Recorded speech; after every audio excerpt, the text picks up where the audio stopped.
আজকে আমরা হ্যালো অ্যালকেনস বা অ্যালকিল হ্যালাইড তাদের রাসায়নিক বিক্রিয়া নিয়ে আলোচনা করব। Chemical reactions of hello alkane.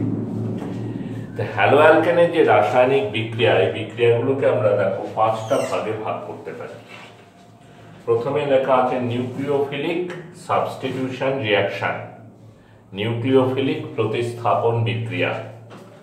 তারপরে দেখো এলিমিনেশন রিঅ্যাকশন, অপনয়ন বিক্রিয়া। রিঅ্যাকশন উইথ মেটাল, ধাতুর সঙ্গে বিক্রিয়া। বিজারণ বিক্রিয়া, রিডাকশন রিঅ্যাকশন। এবং শেষে পুনর্বিন্যাস বিক্রিয়া, রিঅ্যারেঞ্জমেন্ট রিঅ্যাকশন। এই 5টা বড় ভাগে ভাগ করে আমরা অ্যালকিল হ্যালাইডে রাসায়নিক ধর্মগুলোকে বুঝবার চেষ্টা করতে পারি। তো আমরা প্রথমে শুরু করি নিউক্লিওফিলিক সাবস্টিটিউশন রিঅ্যাকশন, অর্থাৎ নিউক্লিওফাইলের দ্বারা প্রতিস্থাপন বিক্রিয়া। প্রথমেই কথাটা ওঠে যে নিউক্লিওফাইল জিনিসটা কি। এটা নিয়ে আমরা 11 ক্লাসে আলোচনা করেছি যে অর্গানিক কেমিস্ট্রির যে রিএজেন্ট তাদেরকে দুটো ভাগে ভাগ করা যায়। একটা হচ্ছে নিউক্লিওফাইল, ওয়ান ইজ নিউক্লিওফাইল, যারা কিনা নিউক্লিয়াস দ্বারা আকৃষ্ট হয় বা পজিটিভ চার্জ দ্বারা আকৃষ্ট হয় তাদেরকে বলে নিউক্লিওফাইল। যেমন Cl মাইনাস, Br মাইনাস, হ্যাঁ, বা তুমি ধরতে পারো নিউক্লিয়াস বা পজিটিভ চার্জ দিয়ে আকৃষ্ট হবে, তো তাহলে ইলেকট্রন থাকতে হবে বেশি। অ্যামোনিয়াতে ধরো নাইট্রোজেনের লোন পেয়ার আছে, একে আর এই দুটোকে আমরা বলি নিউক্লিওফাইল, যারা কিনা পজিটিভ চার্জ, নিউক্লিয়াস বা পজিটিভ চার্জ দ্বারা আকৃষ্ট হয়। নিউক্লিয়াসের কথাটা আসছে কেন? কারণ নিউক্লিয়াস হচ্ছে পরমাণু, নিউক্লিয়াস হচ্ছে একটা ধনাত্মক আধান বিশিষ্ট অংশ, সেটা তোমরা জানো। তাতে থাকে নিউট্রন এবং প্রোটন, এবং নিউক্লিয়াসটা পজিটিভলি চার্জড। কেন নিউক্লিয়াস দ্বারা আকৃষ্ট হয় বা পজিটিভলি চার্জ দ্বারা আকৃষ্ট হয়, কথাটা এক। আর একটা ভাগকে আমরা বলি ইলেকট্রোফাইল। ইলেকট্রোফাইল কারা? যারা ইলেকট্রন বা নেগেটিভ চার্জ দ্বারা আকৃষ্ট হয়। Reagents which are attracted by electrons on negatively charged species, তার মধ্যে Na+ থাকবে, Ca++ থাকবে ক্যাটায়ন, বা ধরো লুইস অ্যাসিড যেগুলো, ওরাও তো ইলেকট্রন চায়, ইলেকট্রনের ঘাটতি আছে, তাহলে ওরাও কিন্তু ইলেকট্রোফাইলের মধ্যে গিয়ে পড়ে। আজকে আমাদের আলোচনার বিষয়ের মধ্যে ইলেকট্রোফাইল নেই, তাই ইলেকট্রোফাইল সম্পর্কে আমাদের কোনো ইন্টারেস্ট নেই। আমরা আলোচনা করব নিউক্লিওফাইল। কিরকম বিক্রিয়া? Substitution reaction. তাহলে নিউক্লিওফাইলের দ্বারা প্রতিস্থাপন রিঅ্যাকশন বিক্রিয়া, substitution reaction done by nucleophile. আমরা সিম্বলাইজ করি এইভাবে, S N reaction.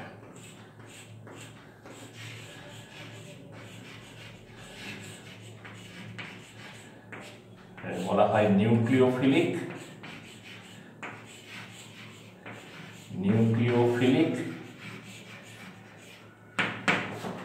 Substitution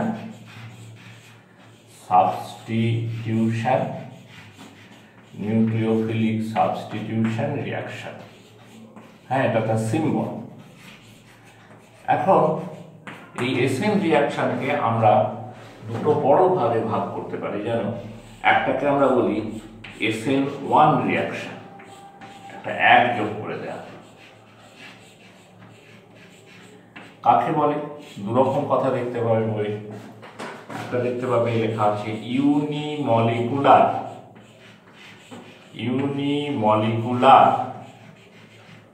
nucleophilic unimolecular nucleophilic substitution reaction.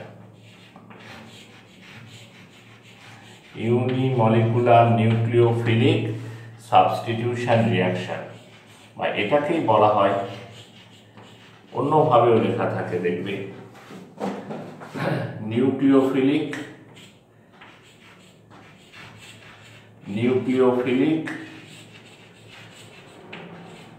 Substitution reaction,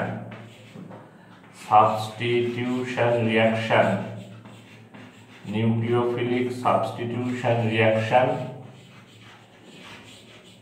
of order 1।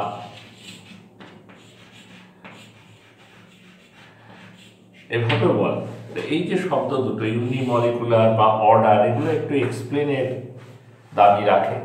আমরা এরপরে তোমাদের কেমিক্যাল কাইনেটিক্স পড়াবো, তখন এই শব্দগুলো আমরা একটা একটা করে ব্যাখ্যা করবো। হ্যাঁ, অর্ডার বা ক্রম বলে বাংলায়, মলিকুলারিটি। এখানে আমরা উল্লেখ করে করে যাব কেন ইউনিমলিকুলার বলা হচ্ছে, কেন অর্ডার 1 বা ক্রম 1 বলা হচ্ছে। আমরা একটা SN1 রিঅ্যাকশন বোঝার চেষ্টা করি, বুঝেছো?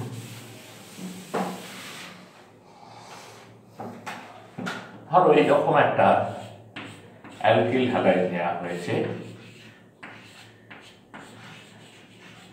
টারশিয়ারি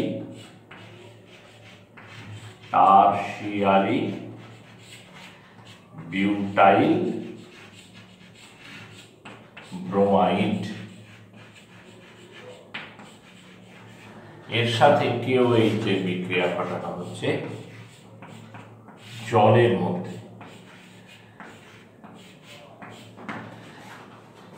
কি তৈরি হবে? Substitution reaction. Bromine is replaced by OH group, bromine OH group দিয়ে প্রতিস্থাপিত হবে, সঙ্গে KBr তৈরি হবে। তাহলে bromine is replaced by OH minus ion, that is nucleophile. সুতরাং এটা একটা নিউক্লিওফিলিক সাবস্টিটিউশন রিঅ্যাকশন। এই substitution reaction done by a nucleophile. রিঅ্যাকশনটা দুটো ধাপের হয়। স্টেপ 1, এখানে টারশিয়ারি বিউটাইল ব্রোমাইড এইটা ভেঙে একটা কার্বোক্যাটায়ন তৈরি করে। It decomposes to give a carbocation first.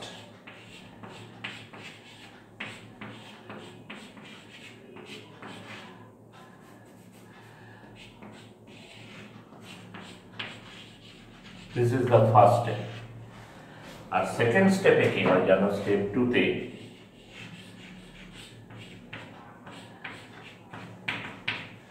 এই কার্বোক্যাটায়ন যেটা তৈরি হলো সে নিউক্লিওফাইলের সাথে মিলে, অর্থাৎ এখানে OH মাইনাসের সাথে মিলে প্রোডাক্ট তৈরি করে।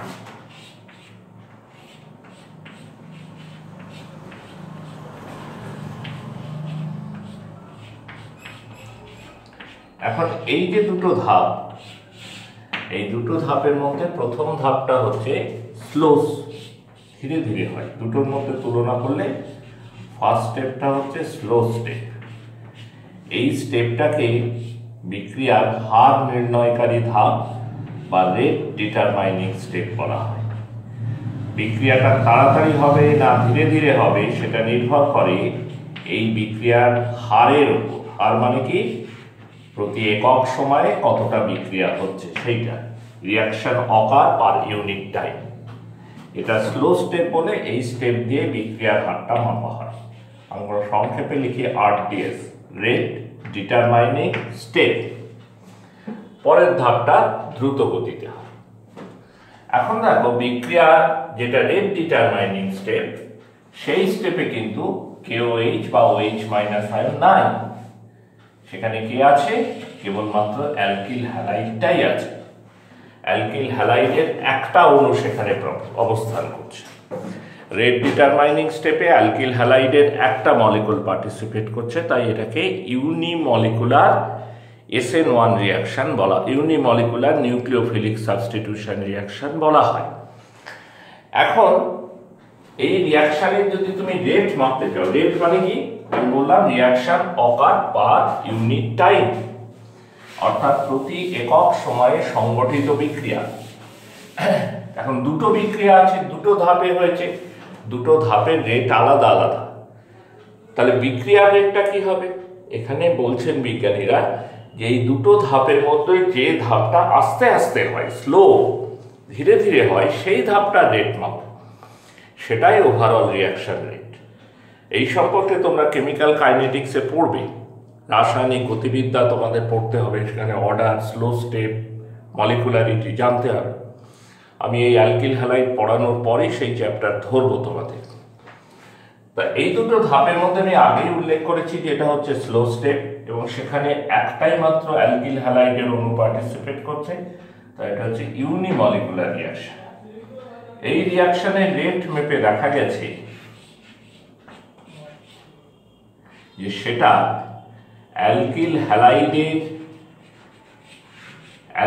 হ্যালাইডের যে কনসেন্ট্রেশন তার ফার্স্ট পাওয়ারের সাথে ডাইরেক্টলি প্রপোর্শনাল, সমানুপাতিক। তো কথাটার মানে কি? মানে অ্যালকিল হ্যালাইডের গাঢ়ত্ব যদি তুমি দ্বিগুণ করো, বিক্রিয়ার হার দ্বিগুণ হবে। অ্যালকিল হ্যালাইডের গাঢ়ত্ব কনসেন্ট্রেশন যদি 3 গুণ করো, বিক্রিয়ার হার 3 গুণ হবে। এটা 4 গুণ করলে বিক্রিয়ার হার 4 গুণ হবে। তো এই পাওয়ারটা হচ্ছে 1। এই 1টাকে আমরা এই বিক্রিয়ার ক্রম বা অর্ডার বলে থাকি। কোনো বিক্রিয়ার হার নির্ণয়কারী ধাপে বিক্রিয়ার হার বিকারক পদার্থের গাঢ়ত্বের যে ঘাতের সমানুপাতিক, সেই ঘাতসমূহের যোগফলকে বিক্রিয়ার ক্রম বলে। What is the order of a reaction? It is the summation of the power to which the concentration term of the reactant is raised at the rate equation. এটা হচ্ছে রেট ইকুয়েশন। সেই পাওয়ারের যোগফলটাকে আমরা অর্ডার অফ দ্য রিয়াকশন বা বিক্রিয়ার ক্রম বলে উল্লেখ করে থাকি। পরিষ্কার হচ্ছে কথাটা? তো এখানে দেখো দুটো যে রিয়াক্টেন্ট আছে তার মধ্যে একটা তো স্লো স্টেপে নেই, তার ফলে তার কনসেন্ট্রেশনের উপর রেট অফ দ্য রিয়াকশন কিছুতেই ডিপেন্ড করে না। কার উপর ডিপেন্ড করে? যেটা আছে তার উপর। এবং কিভাবে ডিপেন্ড করে এটা কিন্তু পিওরলি এক্সপেরিমেন্টাল। হিসাব করে দেখা গেছে যে অ্যালকিল হ্যালাইডের কনসেন্ট্রেশন দ্বিগুণ করলে রিয়াকশন রেট দ্বিগুণ হয়, এটা 3 গুণ করলে রিয়াকশন রেট 3 গুণ হয়। তখন ধরে নেওয়া হয়েছে যে অ্যালকিল হ্যালাইডের কনসেন্ট্রেশনের ফার্স্ট পাওয়ারের সাথে এটা ডাইরেক্টলি প্রপোর্শনাল। বোঝা যাচ্ছে কথাটা? তাহলে এই বিক্রিয়ার অর্ডার 1, সেই জন্য এটাকে nucleophilic substitution reaction of order 1 তাও বলা হয়। এখন SN1 রিয়াকশন কখন হয়? SN1 রিয়াকশন হবে যখন সাবস্ট্রেট কার্বোক্যাটায়ন তৈরিতে, আয়ন তৈরিতে পজিটিভ আয়ন তৈরি করবে। সাবস্ট্রেট পর্যন্ত অর্গানিক রিয়াকশনে এটা এমনভাবে এই পদার্থটা একটা রিয়াকশন যেখানে এটা হচ্ছে ইনঅর্গানিক সাবস্টেন্স, ইনঅর্গানিক, আর এটা হচ্ছে অর্গানিক। অর্গানিক সাবস্টেন্সটাকে বলা হয় সাবস্ট্রেট, আর ইনঅর্গানিক সাবস্টেন্সটাকে বলা হয় রিয়েজেন্ট। তাহলে SN1 রিয়াকশন কখন হবে জানো তো? যখন সাবস্ট্রেট এমন হবে যে সে কার্বোক্যাটায়ন তৈরিতে সক্ষম হচ্ছে। তোমরা জানো কার্বোক্যাটায়নের স্টেবিলিটি দিয়ে পড়েছো যে খুশি মতো কার্বোক্যাটায়ন হতে পারে না। যদি কার্বোক্যাটায়ন স্টেবল হয় রিয়াকশন মিডিয়ামে, একমাত্র তখনই কার্বোক্যাটায়ন তৈরি হবে, অন্যথায় কার্বোক্যাটায়ন তৈরি হতে পারবে না। তাহলে যদি এমন হয় যে সাবস্ট্রেট স্টেবল কার্বোক্যাটায়ন দিতে পারছে, এখানে যেমন সাবস্ট্রেট টারশিয়ারি কার্বোক্যাটায়ন দিচ্ছে, tertiary carbocation is always stable, তাই এটা কার্বোক্যাটায়ন তৈরি করবে এবং SN1 পথে বিক্রিয়া হবে। এইরকম কার্বোক্যাটায়ন তৈরি করবে এবং SN1 পথে বিক্রিয়া হবে। দ্বিতীয় কথা হচ্ছে যে এই SN1 রিয়াকশনের ক্ষেত্রে দ্রাবকের একটা খুব ইম্পর্টেন্ট ভূমিকা আছে। সলভেন্ট কিসের মধ্যে বিক্রিয়া করছে? এখানে যেমন জলের মধ্যে করেছে। তাহলে SN1 বিক্রিয়া কোথায় ভালো হয় জানো তো? হাইলি পোলার সলভেন্ট। হাইলি সলভেন্টের নেচার কি হবে? হাইলি পোলার সলভেন্ট, হাইলি পোলার সলভেন্ট। এবং পোলার আরো বলা উচিত হাইলি পোলার প্রোটিক সলভেন্ট, মানে প্রোটন দিতে পারে। হাইলি পোলার প্রোটিক সলভেন্ট। জলে খুব ভালো রিয়াকশন হয় SN1 রিয়াকশন। অ্যালকোহলের মতো কিছুটা হয়, যদিও অ্যালকোহল জলের চাইতে কম পোলার। কেন পোলার সলিউশন দরকার? কেন? কারণ এই যে আয়ন তৈরি হচ্ছে, এই আয়নটাকে তো স্টেবল করতে হবে। আয়ন যদি কার্বোক্যাটায়নটা যদি স্টেবল না হয় তো তৈরি হবে না। তো সলভেন্ট সেখানে আয়নটাকে স্টেবল করতে একটা ভূমিকা পালন করে, সেই জন্য পোলার সলভেন্ট দরকার। This is number 1। এক্ষেত্রে নিউক্লিওফাইলের ভূমিকাটা তত কিছু প্রবল নয়, কারণ কার্বোক্যাটায়ন তৈরি হচ্ছেই, আর নিউক্লিওফাইল পজিটিভ চার্জ খোঁজে, সুতরাং পজিটিভ চার্জ পেলে সে তার সাথে যুক্ত হবে। সুতরাং নিউক্লিওফাইল স্ট্রং হোক বা উইক হোক, সেটা দিয়ে কিছু একটা SN1 রিয়াকশন যায় আসে না। আর কিসের উপর নির্ভর করে ব্যাপারটা? বৈশিষ্ট্যটা কি? ওই যে বললাম সলভেন্টের একটা বৈশিষ্ট্য আছে। অনেক সময় হয় কি জানো, Ag+ আয়ন, হ্যাঁ, বা বিভিন্ন ধরনের লুইস অ্যাসিডের প্রেজেন্সে SN1 রিয়াকশন কিন্তু তাড়াতাড়ি হয়। বিভিন্ন ধরনের লুইস অ্যাসিডের উপস্থিতিতে SN1 রিয়াকশন খুব তাড়াতাড়ি হয়। তার কারণ এই জিনিসগুলো কার্বোক্যাটায়ন তৈরিতে সাহায্য করে। যেমন ধরো CH3Br, এর মধ্যে যদি AgCN দাও তাহলে রিয়াকশনটা কিন্তু SN1 পথে হয়। বুঝতে পেরেছ? সাধারণত CH3+ কার্বোক্যাটায়ন খুব স্থায়ী নয়, কিন্তু এখানে সিলভার করে কি, ব্রোমিনকে নিয়ে বার করে নিয়ে AgBr এর প্রেসিপিটেট ফেলে দেয় এবং রিয়াকশন মিডিয়াম থেকে বেরিয়ে চলে যায়, ফলে এটা স্থায়ী না হলেও এটা তৈরি হয়। তাহলে এগুলো কিছুটা ক্যাটালিস্টের ভূমিকা পালন করে বলেও আমরা বলতে পারি। এখন আমি আগাগোড়ায় বলছি যে একটা ক্যাটায়ন তৈরি হবে, কার্বোক্যাটায়ন তৈরি হবে। তাহলে কার্বোক্যাটায়ন কারা কি ধরনের অ্যালকিল হ্যালাইড করতে পারে? 3 ডিগ্রি অ্যালকিল হ্যালাইড, 3 ডিগ্রি সবচেয়ে ভালো পারে। সুতরাং 3 ডিগ্রি হলে SN1 হওয়ার চান্স বেশি, 2 ডিগ্রিতে তার চেয়ে কম, 1 ডিগ্রিতে তার চেয়ে আরো কম, আর মিথাইলের সবচাইতে কম। কিন্তু মিথাইলও আমি দেখালাম দেয় যদি Ag+ থাকে। Ag+ আয়ন যদি থাকে তাহলে মিথাইল কার্বোক্যাটায়ন এমনিতে তৈরি করে না, কিন্তু Ag+ এর প্রেজেন্সেও আবার কার্বোক্যাটায়ন তৈরি করে ফেলে। Ag+টা কিছুটা তোমার ক্যাটালিস্টের ভূমিকা পালন করে। আর একটা দিকও দেখো, এই যে ব্রোমিন বেরিয়ে যাচ্ছে, OH এসে ঢুকছে আর ব্রোমিন এসে বেরিয়ে যাচ্ছে, তাই তো? তো bromine is called leaving group. ব্রোমিনকে বলে লিভিং গ্রুপ। Br- সেটা দ্যাট ইজ লিভিং গ্রুপ, ত্যাগ করে চলে যাচ্ছে। তা লিভিং গ্রুপ যত ভালো হবে, নিউক্লিওফিলিক সাবস্টিটিউশন তত ভালো হবে। লিভিং গ্রুপকে তো ছেড়ে চলে যেতে হবে, এই বন্ডটাকে ভাঙতে হবে। তবে লিভিং গ্রুপে বেরিয়ে যাওয়ার টেন্ডেন্সি যত বেশি হবে তত সুইফট রিয়াকশন হবে। বুঝতে পারলে? আমাদের হ্যালাইড আয়নগুলোর মধ্যে লিভিং গ্রুপে বেরিয়ে যাওয়ার টেন্ডেন্সি আয়োডাইড আয়নের সবচাইতে বেশি, এসকেপিং টেন্ডেন্সি বলতে পারো এটা। তারপর ব্রোমাইড, তারপর ক্লোরাইড, এবং ফ্লোরাইডের খুবই কম। হ্যাঁ, এটা হচ্ছে এসকেপিং টেন্ডেন্সি, কত তাড়াতাড়ি বেরোতে পারে।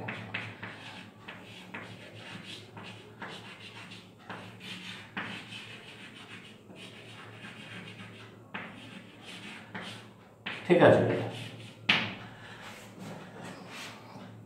তাহলে আয়োডাইড, অ্যালকিল হ্যালাইডের মধ্যে টারশিয়ারি আয়োডাইড গুলো ধরো দিল টারশিয়ারি বিউটাইল আয়োডাইড সবচেয়ে তাড়াতাড়ি বিক্রিয়া করে। তারপর দিল একটা টারশিয়ারি বিউটাইল ব্রোমাইড, তারপর টারশিয়ারি বিউটাইল ক্লোরাইড, তারপর টারশিয়ারি বিউটাইল ফ্লোরাইড। ফ্লোরাইড প্রায় করতেই চায় না, কারণ এই বন্ডটা ভাঙা খুব কঠিন।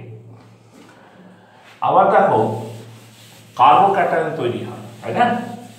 কার্বোক্যাটায়নে কেমিস্ট্রি আমরা পড়েছি। কার্বোক্যাটায়ন তৈরি হলে সেটা অনেক সময় রিঅ্যারেঞ্জ করতে পারে, করে মোর স্টেবল কার্বোক্যাটায়ন দিতে পারে। তাহলে যেহেতু কার্বোক্যাটায়ন তৈরি হচ্ছে, তাই বিক্রিয়ার মধ্যে একটা রিঅ্যারেঞ্জমেন্টের সম্ভাবনা থেকে যায়। যেমন হতে পারে যেখানে প্লাস চার্জ তৈরি হলো, রিঅ্যারেঞ্জমেন্টের ফলে সেটা আরও মোর স্টেবল পজিটিভ কোনো আয়নে পরিণত হলো। আর একটা জিনিস তুমি দেখবে, এই যে কার্বোক্যাটায়নের যে কার্বন, তুমি যদি স্টিরিও কেমিস্ট্রি খেয়াল করো, আমি 12 ক্লাসে তোমাদের স্টিরিও কেমিস্ট্রি আর একবার পড়াবো। এই যে কার্বোক্যাটায়নের যে কার্বন, যেটা পজিটিভ কার্বন, এ কিন্তু sp2 হাইব্রিডাইজড। sp2 হাইব্রিডাইজড হলে কি হবে? তার গঠন হবে প্লেনার, সমতলিক, একটাই তলে থাকবে। এই গ্রুপগুলোকে নিয়ে এই কার্বনটা একটাই তলে বিলং করবে। রিয়েজেন্ট কি করবে? এই গ্রুপ কার্বোক্যাটায়নটা এই প্লেনের উপর আছে, রিয়েজেন্টগুলো ওপর থেকে এসেও যুক্ত হতে পারে, তলার থেকে এসেও যুক্ত হতে পারে। sp2 হাইব্রিডাইজ মানে কি? একটা p অরবিটাল আনহাইব্রিডাইজ পড়ে আছে। এইবার তুমি দেখো একটা প্লেনের ওপর রয়েছে কার্বোক্যাটায়নটা, p অরবিটালটা এর ওপর লম্বভাবে দাঁড়িয়ে আছে, একটা লোব ওপরের দিকে, একটা লোব তলার দিকে। রিয়েজেন্ট ওপর থেকে এসেও যুক্ত হতে পারে, তলা থেকে এসেও যুক্ত হতে পারে। এখন এই গ্রুপগুলো যদি আলাদা আলাদা হতো হয়, if these groups are separated, এই গ্রুপগুলো যদি ধরো একটা হলো আর, একটা হলো আর ড্যাশ, একটা হলো আর ডবল ড্যাশ, এটা প্লাস, এবার OH মাইনাস এসে যুক্ত হলো, তাহলে কি দাঁড়ালো আর সি আর ড্যাশ আর ডবল ড্যাশ OH। এই কার্বনটা অ্যাসিমেট্রিক কার্বন। এবার এই OH এর কিছু ওপর দিক থেকে এসে ঢুকেছে, কিছু তলার দিক থেকে, তাহলে এখানে দুটো এনানসিওমার তৈরি হওয়ার সম্ভাবনা থাকে স্টিরিওকেমিক্যালি যদি আমরা আলোচনা করি। যারা 11-এ ভুলে গেছো স্টিরিওকেমিস্ট্রি, তাদের কাছে এগুলো খুব নতুন নতুন শব্দ মনে হবে। 11-এর পড়া খুব যত্ন করে পড়তে হয়, পড়ে না সব ফাঁকি মারে, এটা খুবই যত্ন করে দেখতে হয় আর কি। তো আমি একবার পড়াবো তোমাদের স্টিরিওকেমিস্ট্রি ভাগ করে। তো এখানে একটা এনানসিওমার তৈরি হওয়ার সম্ভাবনা থাকে, ঠিক আছে। এই হচ্ছে মোটামুটি ভাবে SN1 বিক্রিয়া। এবার চলে আসো SN2 রিয়াকশন, SN2 বিক্রিয়া।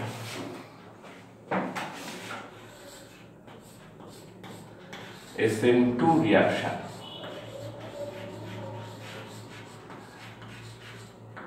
এটা ফুল ফর্ম কি দুভাবে লিখতে পারো, by molecular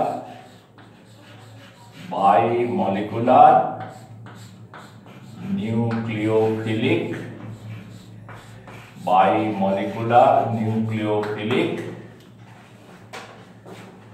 substitution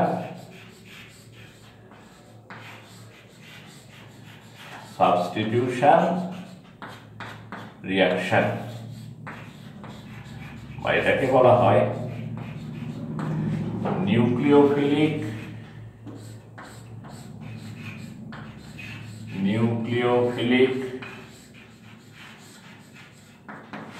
substitution reaction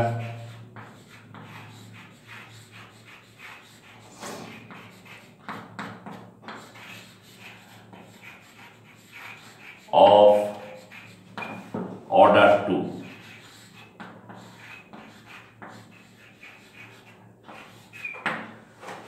আমরা একটা উদাহরণ নিয়ে আলোচনা করি। CH3Br, তাকে KOH দিয়ে তুমি হিট করছো, ঠিক আছে। মাধ্যমটা জল রাখতে পারো, DMSO রাখলে খুব ভালো হয়, জলের চাইতে বেশি DMSO, dimethyl sulphoxide, dimethyl sulphoxide,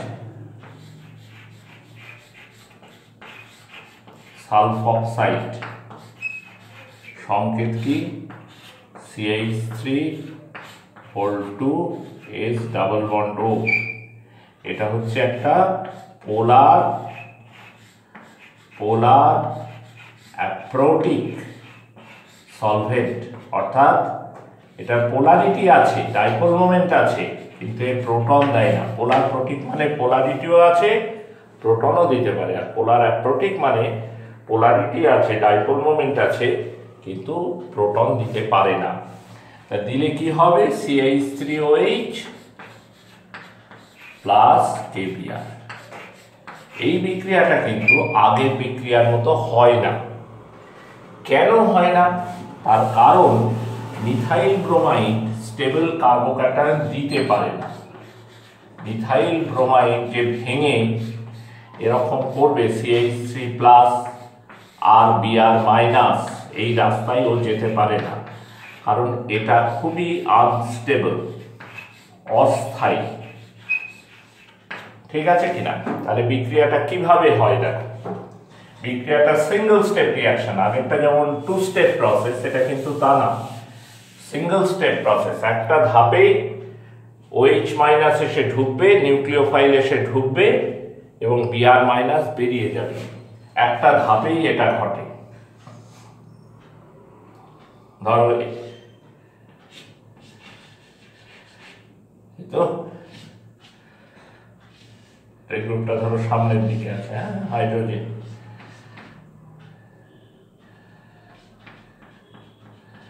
এখানে একটা হাইড্রোজেন আছে, এখানে একটা হাইড্রোজেন আছে। OH গ্রুপ খেয়াল করে দেখো অ্যাপ্রোচ করছে, এগোচ্ছে, এই কার্বনের সাথে সে যুক্ত হতে চায়। কোন দিক থেকে আসছে? যেদিকে ব্রোমিন আছে ঠিক তার উল্টো দিক থেকে আসছে। কেন বলতে পারবে? তার কারণ হচ্ছে এই বন্ডটা তো পোলার, CB-এর বন্ড তো পোলার, হ্যালোজেনগুলো তো ডেল্টা নেগেটিভ, কার্বনটা ডেল্টা পজিটিভ। যদি OH মাইনাস Br মাইনাস যেদিকে আছে সেই দিক থেকেই আসতো, তাহলে দুটোর মধ্যে ফোর্স অফ রিপালশন কাজ করতো, আসতেই পারতো না। সেজন্য OH মাইনাস কোন দিক থেকে জায়গা করলো?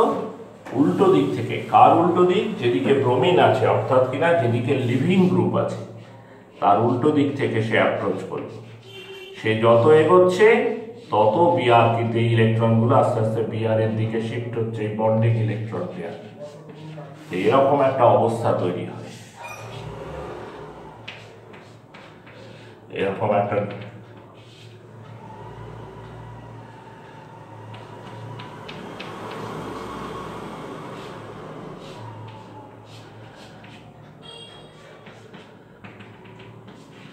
বলে ট্রানজিশন স্টেট। বুঝতে পেরেছ? এটাকে বলছে ট্রানজিশন স্টেট।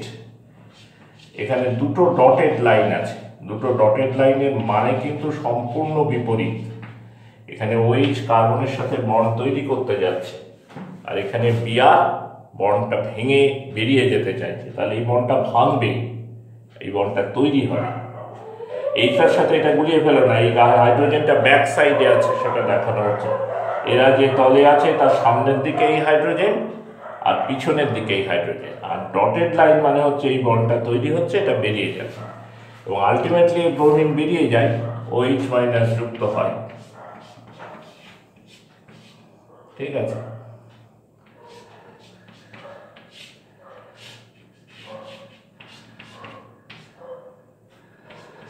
এবং দেখবে খেয়াল করে, ভালো করে যদি তোমরা খেয়াল করো তাহলে দেখবে পুরো কনফিগারেশনটা উল্টে যায়।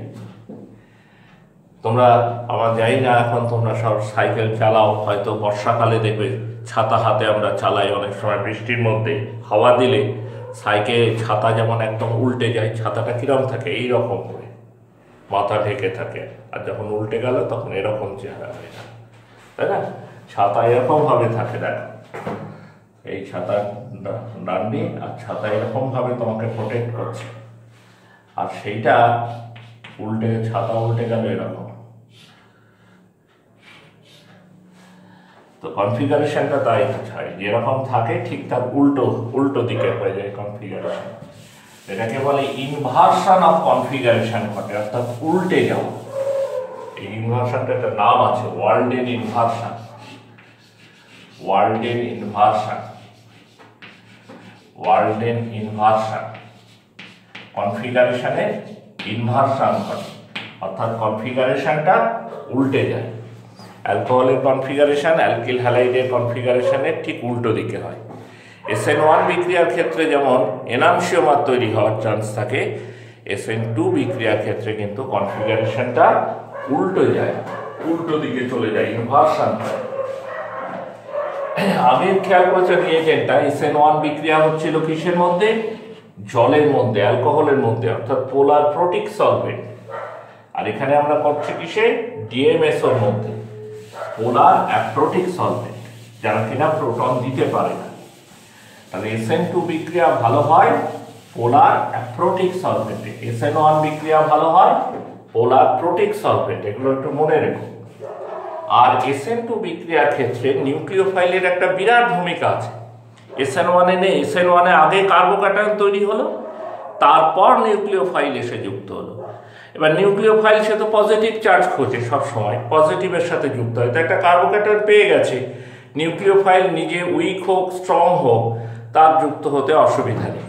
কিন্তু SN2 বিক্রিয়ার ক্ষেত্রে তা নয়, এখানে কি করতে হয়? নিউক্লিওফাইলকে ঠেলে লিভিং গ্রুপকে বার করতে হয়। নিউক্লিওফাইল অ্যাটাক করে, তাই লিভিং গ্রুপ পালায়। অর্থাৎ নিউক্লিওফাইলে যত ইলেকট্রন ডোনেটিং এবিলিটি থাকবে, নিউক্লিওফাইল যত স্ট্রং হবে, তার নিউক্লিওফাইল কখন স্ট্রং? না যখন তার ডোনেটিং এবিলিটি বেশি, তত SN2 বিক্রিয়া কিন্তু ভালোভাবে হবে। এবং হ্যালাইড আয়নগুলোর মধ্যে তুমি জানবে I- আয়নের ডোনেটিং এবিলিটি সবচেয়ে বেশি, তারপর Br- আয়ন, তারপর Cl- আয়ন। ফলে নিউক্লিওফাইল হিসাবে কিন্তু অনেক বেশি স্ট্রং। ঠিক আছে, তাহলে স্ট্রঙ্গার নিউক্লিয়ার SN1 বিক্রিয়ার ক্ষেত্রে nucleophile has no role, but in case of SN2 reaction nucleophile যত শক্তিশালী হবে বিক্রিয়া কিন্তু তত ভালোভাবে সম্পন্ন হবে।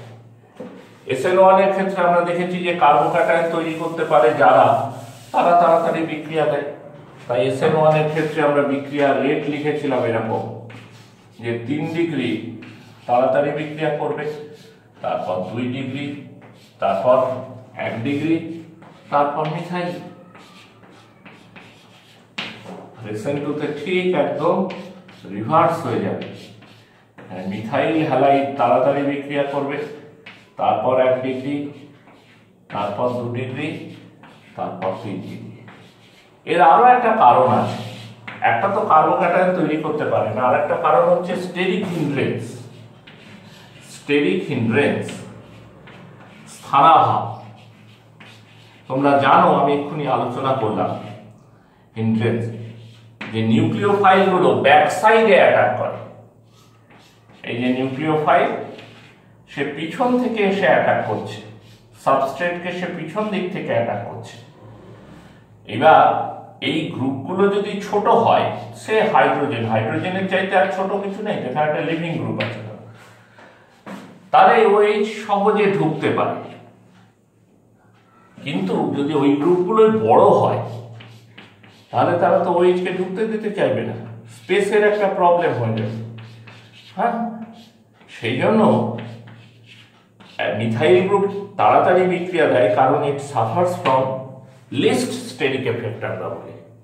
এর ওপর স্টেরিক এফেক্ট গুলো সবচেয়ে কম, অর্থাৎ OH- এর ঢুকতে কোনো অসুবিধাই হয় না। মনে থাকবে কথাটা। এখানে রিঅ্যারেঞ্জমেন্ট প্রায় ঘটে না বললেই চলে। হ্যাঁ, SN2 বিক্রিয়ার ক্ষেত্রে রিঅ্যারেঞ্জমেন্টের ঘটনা প্রায় ঘটে না বললেই চলে। তাহলে সবকিছু মিলিয়ে তোমরা একটা SN1 SN2 এর মধ্যে একটা কম্পারিজন করতে পারো। SN1 যেখানে হবে, কোথায় হবে না, যেখানে কার্বোক্যাটায়ন তৈরির চান্স আছে। SN2 কোথায় হবে, যেখানে কার্বোক্যাটায়ন তৈরির চান্স নেই। SN1 এর ক্ষেত্রে নিউক্লিওফাইলের বড়সড় ভূমিকা নেই, SN2 এর ক্ষেত্রে বিরাট ভূমিকা। যত স্ট্রং নিউক্লিওফাইল তত তাড়াতাড়ি বিক্রিয়া হবে। ঠিক আছে, সলভেন্টের কথা ধরো, SN1 রিয়াকশন ভালো হয় পোলার প্রোটিক সলভেন্টে, SN2 রিয়াকশন ভালো হয় পোলার অ্যাপ্রোটিক সলভেন্টে। স্টিরিওকেমিস্ট্রির কথা ভাবো, SN1 এর ক্ষেত্রে যদি সাবস্ট্রেট অ্যাসিমেট্রিক কার্বন